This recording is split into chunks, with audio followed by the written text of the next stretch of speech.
오늘도 새로운 한 주 하나님께서 여러분들을 지키시고 보호하시고 은혜와 평강 가운데 이끄시기를 축원드립니다. 오늘은 증거의 제단이라는 제목으로 여호수아 22장 말씀을 여러분들과 나누고자 합니다. 여호수아서 이제 마지막 장이 24장이죠. 22장부터 23장, 24장은 이 여호수아의 유언장, 유언이 시작되는 유언의 말씀들을 기록하고 있습니다. 특히 이제 22장은 요단 동편에 머무르기를 이제 약속한, 그러니까 요단 서편이 주로 이제 이스라엘의 그 지파들이 분배받은 땅들이 있고요. 므낫세 지파, 그리고 므낫세 반지파, 루벤 지파, 갓 지파는 요단 오른편, 동편에 머무르기로 이미 요단을 건너기 전부터 모세와 약속이 되었습니다. 그래서 그 이미 분배받은 그 약속을 받은 그 땅에 이제 돌아가는 이야기예요. 근데 돌아가는데 어떤 사건이 발생합니다. 아주 중차대한 사건이 발생하죠. 제가 중차대한 사건이라고 말씀드리는 이유는 이스라엘 12지파가 있지 않습니까? 그 이스라엘 12지파 중에서 2지파 반이 멸절하게 생겼어요. 나머지 9지파 반이 이 2지파 반을 이제 멸절하려고 전쟁에 나서는 거예요. 전쟁이 일어날 뻔했어요. 동족끼리 동족 상잔의 비극이 일어날 뻔했어요. 마치 우리나라 6.25 한국전쟁처럼 그렇게 동족 상잔의 비극이 일어날 뻔했습니다. 그렇기 때문에 굉장히 중차대한 사건이었죠.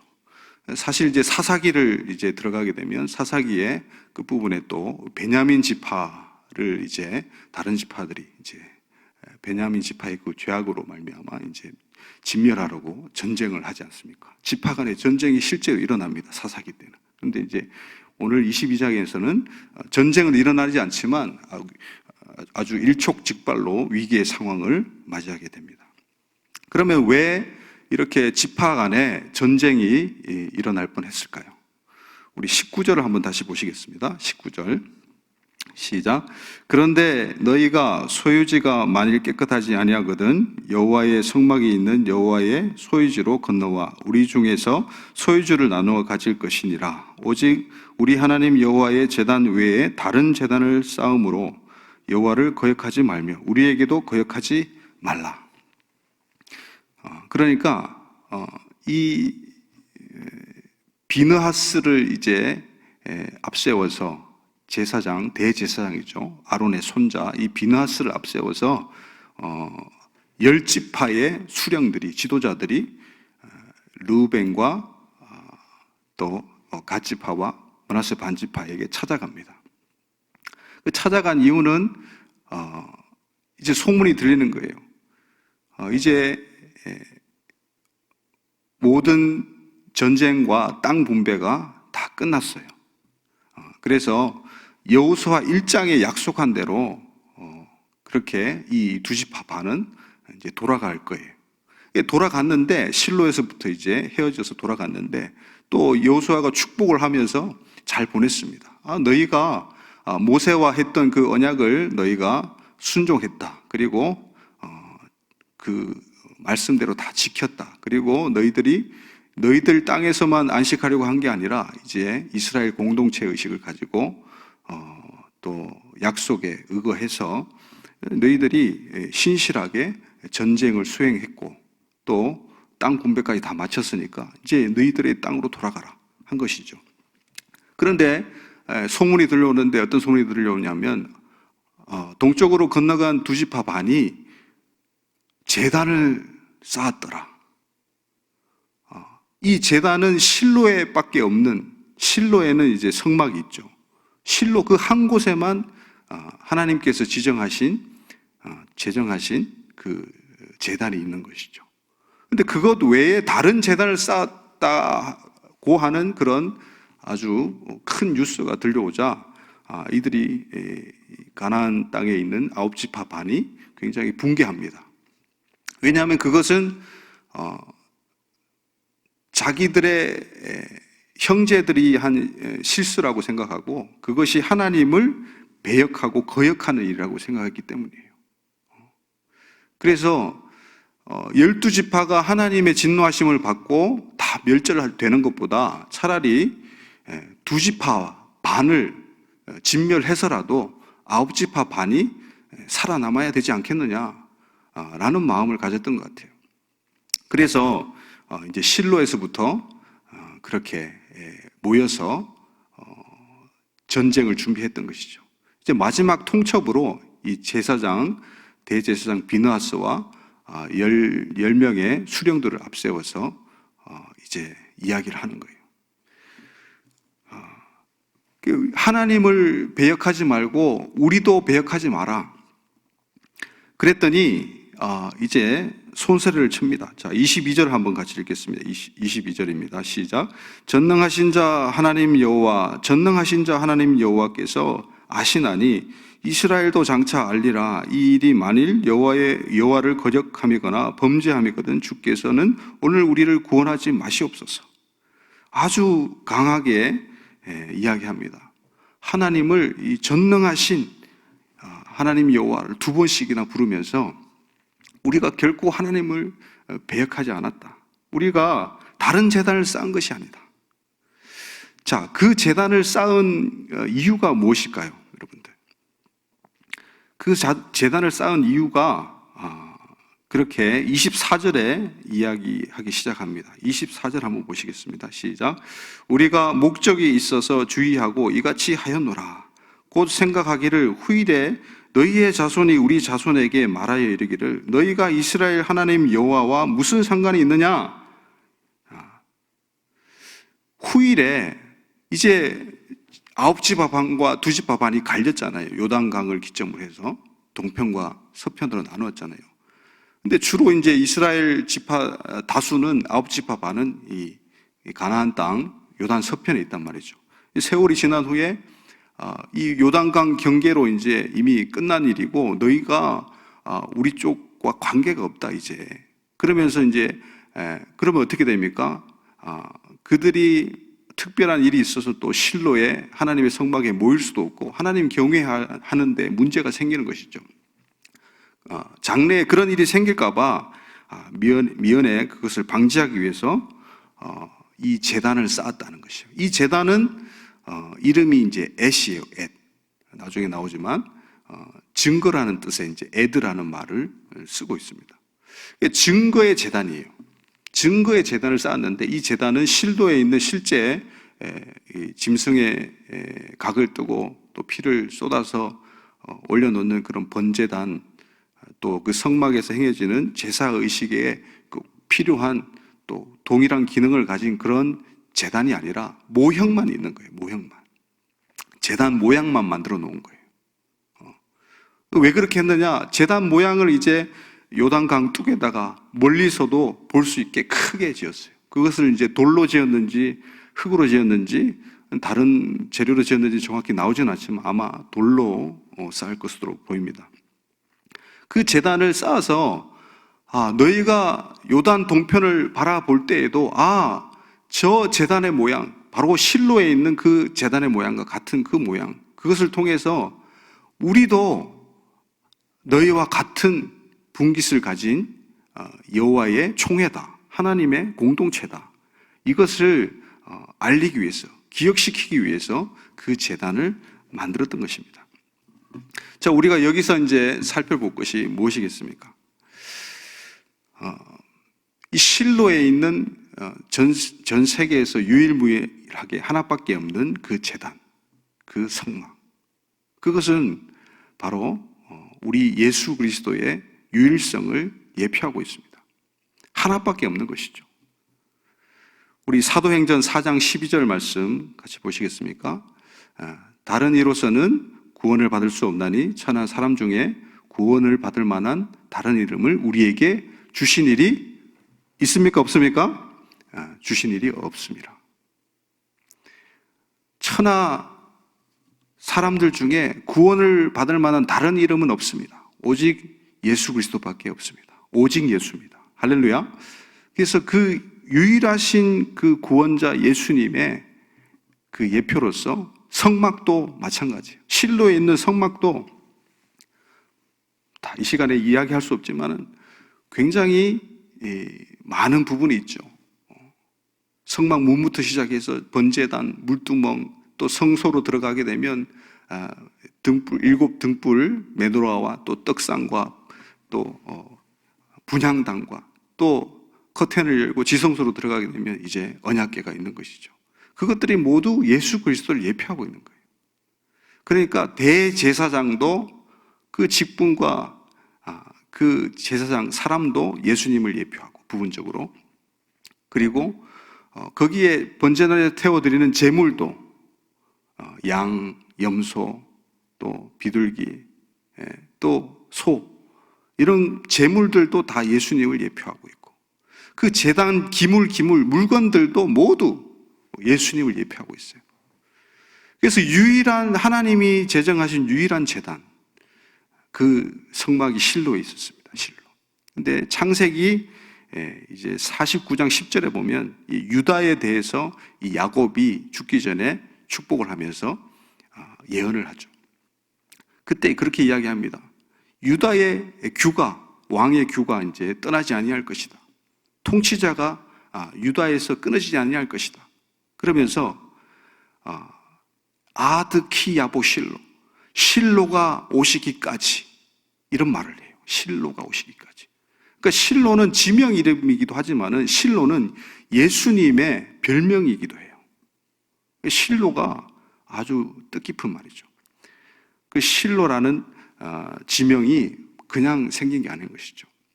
그래서 이스라엘 백성들은 이제 예전에는 이 여호수아 초반에는 이제 길갈을 중심으로 전쟁을 수행하고 했다면, 이제 전쟁을 하고 땅 분배를 하고 이제 이 시기에 그 성막이 이제 실로로 옮겨진 거예요. 그래서 실로가 중앙이 된 거예요. 중심이 된 거예요. 예루살렘이 이 당시에는 중심이 아니라 실로가 중심이었어요. 그래서 실로에 그 광야의 그 장막이 들어선 것이죠. 그것은 이제 우리 예수 그리스도의 유일성을 예표하는 것이다. 그래서 다른 제단은 없는 거죠. 여러분, 제단이 무엇입니까? 예배 드리는 거 아니에요. 제사 드리는 거 아니에요. 왜요? 속죄하기 위해서. 하나님과 이스라엘 백성 사이, 하나님과 나 사이를 가로막고 있는 그 죄를 갖다가 없이 하는 방법을 하나님이 알려주셨어요. 레위기에서 아주 면밀하게 세세하게 알려주셨어요. 그 방법대로만 제사를 드려야 돼요. 그 제단에서만 제사를 드려야 돼요. 그것이 하나님의 속죄의 이 메커니즘이죠. 그래서 그것을 하지 않고서는 다른 제단을 쌓는다. 이것은 곧 하나님의 진노를 살 천인공노할 일이라는 것이죠. 그래서 이스라엘이 전쟁을 하려고 했던 거예요. 동족 상잔의 비극을 감수하고서라도 그것을 지켜내고자 했던 것이죠. 오늘도 우리가 오직 예수님을 통해서만 우리가 속죄받는 줄 믿습니다. 할렐루야. 예수님의 그 속죄, 예수님께서 다 이루신 그 제단, 하나님께서 받으시는 그 속죄, 그것을 이제 하나님께서는 우리와 하나님 사이를 예수 그리스도를 통해서, 그 희생을 통해서, 그 제단을 통해서, 그 성막을 통해서 우리와 화평을 이루시는 거예요. 우리와 샬롬을 이루시는 거예요. 이제 르감무 반지파, 이 지파들이 여호와의 이름을 전능하신 하나님 여호와, 이거 두 번을 부르면서 그렇게 강하게 이야기를 하죠. 아까 읽었듯이 22절에 읽었듯이 이 제단의 모형을 만든 이유가 분명히 기록되어 있습니다. 24절부터 계속해서 보시면 그렇게 되어 있습니다. 근데 이 중에 쭉 내려가다 보면 27절을 보면 여호와께 받을 분깃이 없다. 여호와께 두지파반 너희는, 동편으로 간 너희는 여호와께 받을 분깃이 없다. 이렇게 할까봐 그렇게 하지 않도록 하기 위해서 제단을 쌓은 거예요. 그 모형을 만든 거예요. 그 모형을 만든 그 제단에서는 짐승의 각을 뜨거나 피 흘리거나 태우거나 번제나 화목제를 드리지 않는다는 거예요. 오직 모형만 있다는 거예요. 그것을 상기시키고 기억하기 위해서, 다음 세대에게 교육하기 위해서, 다음 세대의 신앙을 미리부터 생각했던 것이죠. 우리가 이 대목에서 아주 생각해야 될 부분이 많은 것 같습니다. 우리도 다음 세대를 위해서 기도 많이 해주시고, 다음 세대에게 우리의 신앙이 전수되지 않는다면, 그죠? 큰일 나는 거예요. 그래서 그 모형을 만든 것이 이 분깃과 관련되어 있어요. 분깃이라는 단어는 헬레크라는 단어인데요. 어떤 목, 그리고 소유, 이런 것을 뜻하는데, 또 비유적으로 이 관계를 뜻하기도 한다, 관계. 여러분, 분깃이라는 것은 관계와 밀접한 관련이 있어요. 왜냐하면 아버지가 아들에게 소유를 물려줘요. 그게 분깃이잖아요. 아버지가 아들에게 줄 수 있는 분깃. 그것이 왜 성립이 됩니까? 아버지와 아들의 관계 가운데서 생겨나는 거예요. 아버지와 아들의 관계가 아닌 타인에게, 전혀 모르는 사람에게 분깃을 주진 않습니다. 그렇죠? 그러니까 그 단어 속에 그런 뜻들이 다 담겨져 있는 것이죠. 이 분깃은 바로 관계를 뜻하는 것입니다. 그래서 이 관계를 위해서 이 증거의 제단, 엣 제단을 쌓았던 것이죠. 이 증거의 장막이라는 단어가 사도행전 7장에도 나오고 또 히브리서에도 나옵니다. 자, 히브리서에도 그 모형을 본딴 이야기가 나오는데, 히브리서 우리 8장 5절 한번 보시겠습니까? 히브리서 8장 5절입니다. 시작. 그들이 섬기는 것은 하늘에 있는 것의 모형과 그림자라. 모세가 장막을 지으려 할 때에 지시하심을 얻음과 같으니 이르시되 삼가 모든 것을 산에서 내게 보이던 본을 따라 지으라 하셨느니라. 여기 보시면 하늘에 있는 것의 모형과 그림자. 이 땅에 있는 성막이나 성전은, 또 오늘 이 22장에 나오는 그 제단의 모형은 그냥 모형과 그림자라는 거예요. 무엇을 나타내는? 바로 예수 그리스도를 나타내는. 그리고 이 모세에게 시내 산에서 네게 보이던 본을 따라 지으라. 그 본 모양을 그대로 따서 지으라고 이야기하고 있습니다.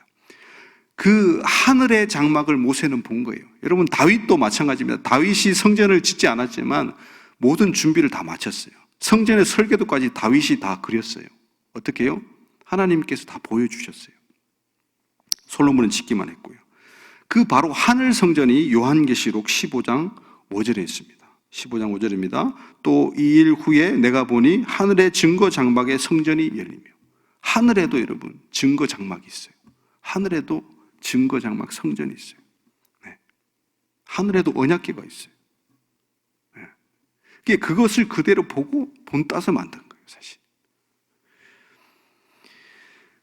여기에서 우리는 무엇을 생각해야 될까요? 고린도전서 11장 1절입니다. 내가 그리스도를 본받는 자가 된 것 같이 너희는 나를 본받는 자가 되라. 바로 예수 그리스도를 본받아야 돼요, 우리는. 예수 그리스도, 그 하늘의 성품을 가진 그 메시아 예수 그리스도. 십자가를 지시고 하나님의 아버지의 말씀을 철저하게 순종하시고 순복하신 그 예수 그리스도. 그분의 본을 따라서 우리가 살아야 될 줄 믿습니다. 할렐루야. 예수님의 모형, 이런 모형이란 말이요, 이제 28장에 여호와의 제단 모형을 보라 이렇게 되어 있는데, 모형이 나옵니다. 모형. 그 모형이란 말 그대로 본 따서 완전한 본질과 진짜는 아니에요. 그런데 그것을 그대로 카피했던 것이죠. 그것을 요즘에 전문용어로 레플리카라고 합니다. 레플리카. 그래서 명품 백이라든지 명품 시계를 아주 정교하게 모방해서 이제 만듭니다. 중국이 그걸 잘하는데 우리나라도 그걸 잘해요. 홍콩도 잘하고. 그래서 그 시장이 꽤 넓어요. 한 700만 원에서 1000만 원 넘게 하는 그런 명품 시계 있습니다. 그런 시계가 있는데, 그런 시계를 이제 모방해서 만들어서 디자인도 똑같아요. 겉으로 보면 이게 참 분간하기가 힘들어요, 전문가가 아니면. 그래서 그걸 한 30만 원 정도에 팔아요. 가격 차이가 엄청나죠. 근데 사람들이 레플리카, 이 가짜라는 걸 알면서도 사는 사람이 있어요. 그걸 이제 속는 사람들도 소수 있긴 하지만은 그걸 가짜라는 걸 알아요. 가품이라는 걸 아는데도 그걸 사는 거예요. 그 이유는 무엇입니까? 그만큼 그 진품에, 명품에 가치가 있기 때문이에요. 가치가. 우리 예수 그리스도께 모든 가치가 있습니다. 할렐루야. 그분을 우리가 본받아야 돼요. 그분께서 하신 말씀, 그분께서 하신 행동, 그분의 어떠함을 우리가 본받아야지 다른 것을 본받으면 안 돼요. 그분을 본받은 사람, 즉 바울같이 온전히 본받은 그 바울같이 그 사람을 신앙의 선배를 또 우리가 본받을 수가 있겠죠. 예수 그리스도의 레플리카 되시기를 축복합니다. 어떻게 내가 감히 예수님을 닮을 수 있겠는가? 그렇죠. 예수님이 될 수는 없죠, 우리가. 그러나 예수님처럼 살고 싶다. 할렐루야. 내가 예수님을 조금이라도 닮고 싶다. 삶의 한 절이라도 그분을 닮기 원하네. 이런 찬양도 있지 않습니까? 그 마음을, 그 갈망을 우리가 가져야 된다는 것이에요. 그 고백이 있기를, 그 갈망이 있기를 예수님의 이름으로 축원합니다. 아멘.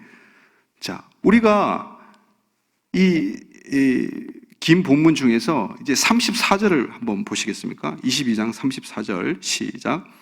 루벤 자손과 갓 자손이 그 제단을 에시라 불렀으니 우리 사이에 이 제단은 여호와께서 하나님이 되시는 증거라 함이었더라. 여호와께서 하나님이 되시는 증거로서의 제단이에요. 그 모형이에요. 그러면 하나님이 하나님 되시는 증거가 우리의 삶의 제단에 있습니까? 우리의 삶 가운데 하나님이 하나님 되시는 그 증거들이 나타나고 있습니까? 우리는 그것을 생각해야 돼요. 이 본문을 통해서. 가나안 땅 요단 서쪽의 9지파 반과 요단 동쪽의 2지파 반 사이에 여호와께서 하나님이 되시는 증거로서의 그 엣 제단, 돌 제단, 멀리서 보더라도 단번에 알아볼 수 있는 아주 큰 제단, 누가 보더라도 저 사람은 예수 그리스도의 증거가 있구나, 예수 그리스도의 피의 흔적이 있구나, 의롭구나, 저 사람은 세상과 구별된 어떤 특별한 무언가가 있구나, 이런 증거들이 우리 삶 속에서 나타나야 된다는 것이죠. 우리의 언행 심사에서 주님을 닮는 그 증거의 제단들이 나타나야 된다는 것이죠. 뭐니 해도 이 땅에 하나님 되심이 증거되는 그곳이 바로 교회인 줄 믿습니다. 교회가 여러분 어떤 특징이 있습니까? 뭐니 해도 교회는 예배 공동체입니다. 예배 공동체. 교회에서 예배가 없는 것이 말이 안 되죠. 구제는 하는데 예배가 없다. 교육은 하는데 예배가 없다. 동호회 같이 모이고 셀 모임을 하는데 예배가 없다? 말이 안 되는 것이죠. 예배가 없으면 교회는 죽은 것입니다. 그런데 이 코로나 시대 가운데 작금의 이 핍박을 받는 우리 교회의 현실을 보면 참으로 가슴 아픕니다. 이렇게 이 공간에도 사람들이 그전에는 이렇게 그래도 찼었는데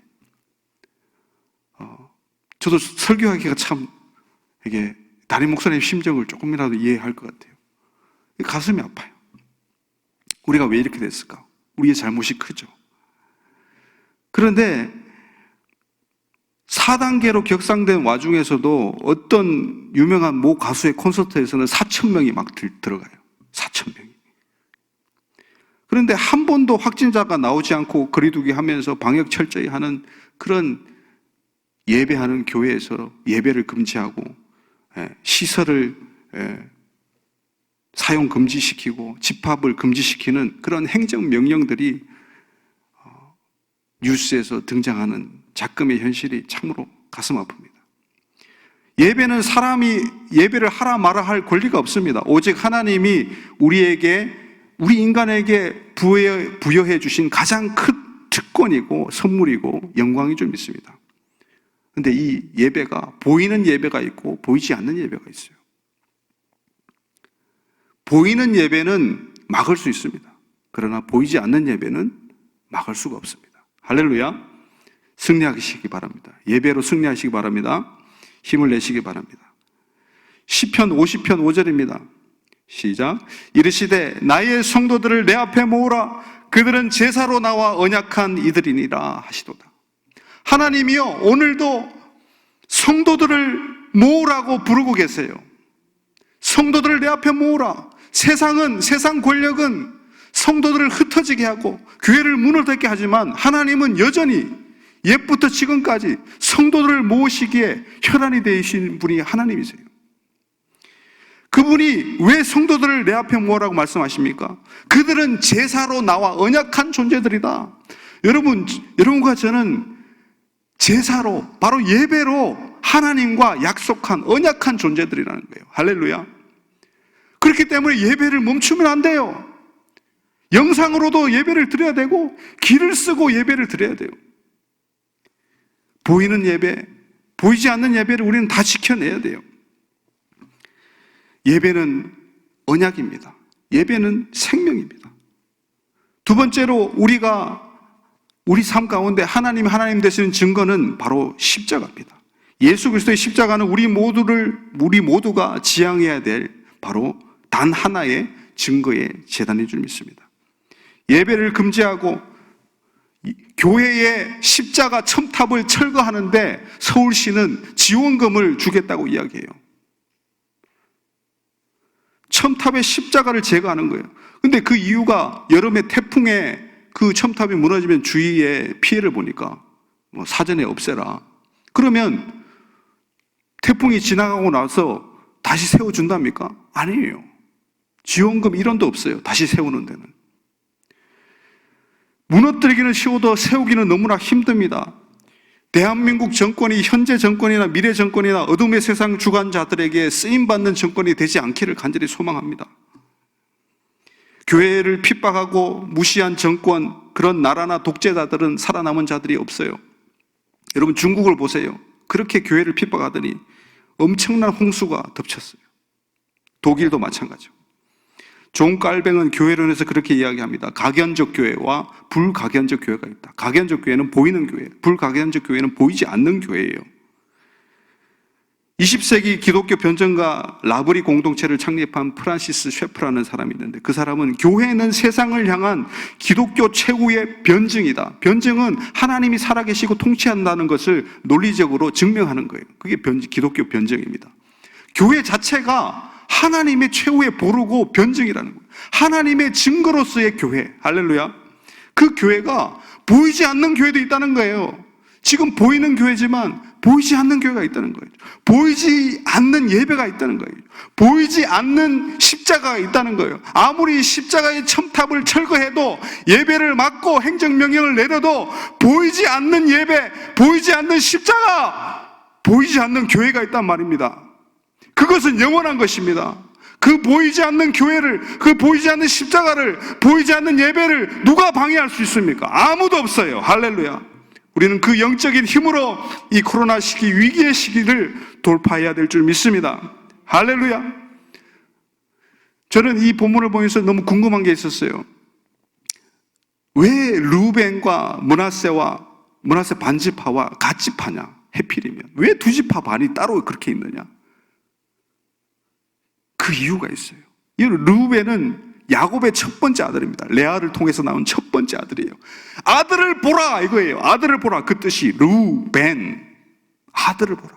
보라, 아들이다 이거예요. 갓은 무엇입니까? 갓은 행복이에요. 행복.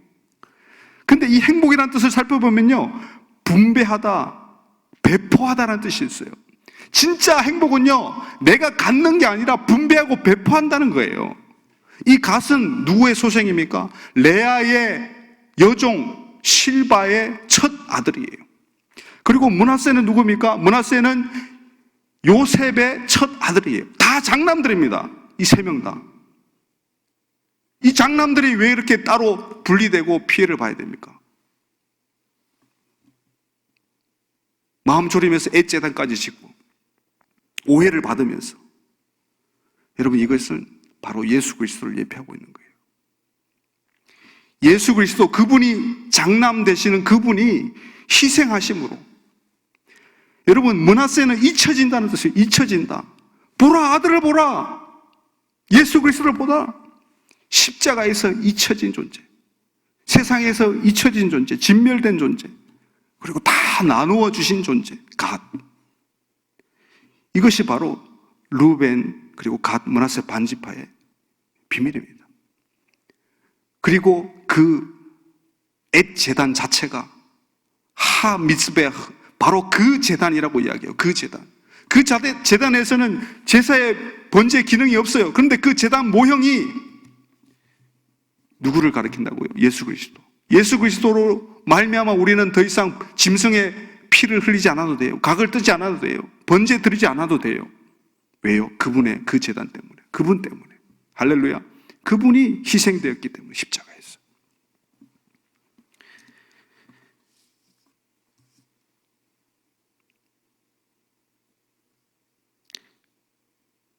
말씀을 정리합니다. 우리는 단 하나의 제단을 예수 그리스도로 알고 있습니다. 예수 그리스도밖에 구원이 없습니다. 그리고 예수 그리스도 그분의 레플리카, 그분의 모양을 담는 것, 그것이 우리의 소원이 될 줄 믿습니다. 그리고 하나님이 하나님 되시는 증거가 십자가, 보이는 교회, 보이는 예배를 뛰어넘어서 보이지 않는 십자가, 보이지 않는 예배, 보이지 않는 교회를 통해서 오늘도 승리하시는 그런 저와 여러분들 되시기를 예수님 이름으로 축원드립니다. 우리 기도합시다.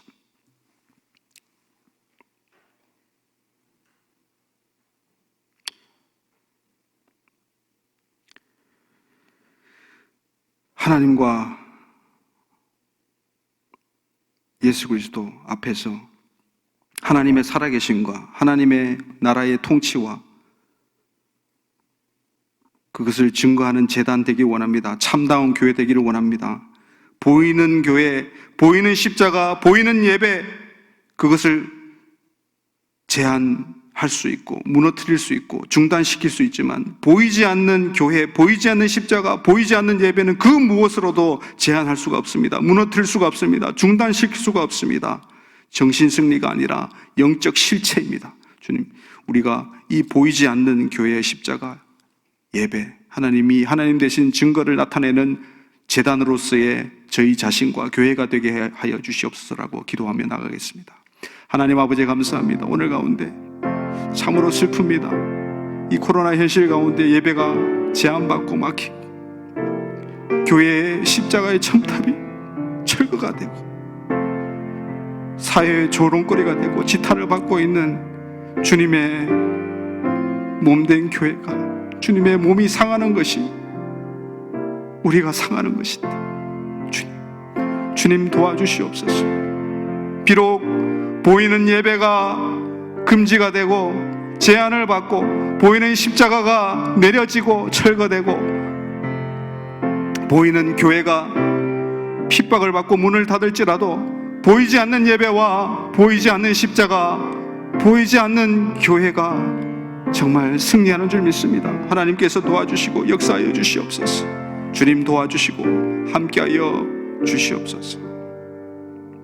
하나님 아버지 감사합니다. 오늘도 가슴 아프지만 주님, 우리가 여전히 예배할 것은 우리가 하나님과 우리 사이에 제사로 언약한 자들이기 때문입니다.